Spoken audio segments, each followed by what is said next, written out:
সামাদ, আপনাকে ধন্যবাদ। আপনি যেমনটি বলছিলেন, এই মুহূর্তে রয়েছে আমি ঢাকা ১৯ আসনের গণসংযোগ যেখানে চলছে, এবং প্রার্থীরা কিন্তু যে বিভিন্ন সকাল থেকেই কিন্তু বিভিন্ন ভোটারদের কাছে যাচ্ছেন, এবং সেখানে কিন্তু আপনি দেখতেই পাচ্ছেন যে ভোট কিন্তু চাওয়ার জন্য কিন্তু দাঁড়ে দাঁড়ে যাচ্ছেন। এবং আমরা যদি দেখাই যে এখানকার যারা প্রার্থীরা রয়েছেন তারা কিন্তু যে তারা প্রতীক নিয়ে কিন্তু ভোট চাচ্ছে, এবং ভোটের জন্য কিন্তু যে সকাল থেকে গভীর রাত পর্যন্ত কিন্তু তারা ভোট চাচ্ছে। এবং একই সঙ্গে কিন্তু যদি আমরা যদি বলি যে আপনাদেরকে দেখতেই পাচ্ছেন যে এখানকার যারা দোকান বা বিভিন্ন জায়গায় রয়েছে তাদেরকে আসলে কিন্তু ভোটের জন্য কিন্তু তারা যাচ্ছে, এবং প্রতিটা পয়েন্টে পয়েন্টে কিন্তু কিন্তু তারা তারা ভোট চাচ্ছে। এবং ঢাকা ১৯ আসন, এবং এখানে কিন্তু ৮জন প্রতিদ্বন্দ্বী লড়াই করছেন, এবং ঢাকা ২০ সেখানেও কিন্তু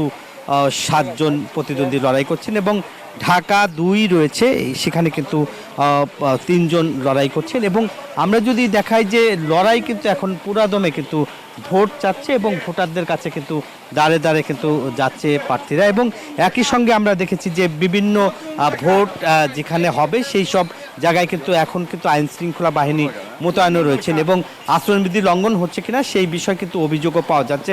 এই ছিল ঢাকা ১৯ আসনের প্রচার প্রচারণার সর্বশেষ তথ্য।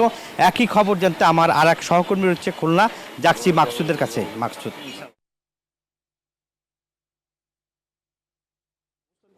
খুলনা ২ আসনের এটা হচ্ছে বাগানবাড়ি এলাকা, শেখপাড়া গোবরচাকা বাগানবাড়ি এলাকা। এখানে কিন্তু সকাল থেকে জামাতের যিনি প্রার্থী তিনি প্রচারণায় রয়েছেন, দাঁড়িপাল্লা প্রতীকের পক্ষে তিনি ভোট প্রার্থনা করেছেন। আমরা এসেছি সেখানে এসে দেখেছি যে উনি একটি পথসভায় বক্তব্য করছেন। আমরা যদি একটু দেখাতে চাই যে জামাতের যিনি প্রার্থী শেখ হেলাল, ইনি মোহাম্মদ জাহাঙ্গীর হোসেন হেলাল, ইনি একটি পথসভায় বক্তৃতা করছেন এবং নেতা কর্মীদের মাঝে কিন্তু উনি দিক নির্দেশনা দিচ্ছেন। উনি যেটা বলার চেষ্টা করছেন যে যেভাবে প্রচারণা চলছে সেইভাবে তারা প্রচারণা এগিয়ে যেতে চান। আমরা যদি একটু প্রার্থীর সাথে কথা বলতে চাই যে সকাল থেকে প্রচারণা চালাচ্ছেন, কেমন সাড়া পাচ্ছেন ভোটারদের? জি, ধন্যবাদ। আমরা সকাল থেকে মাঠে আছি এবং সারার ক্ষেত্রে আমরা তো প্রতিদিন মাঠে থাকি, আলহামদুলিল্লাহ সারা ভালো।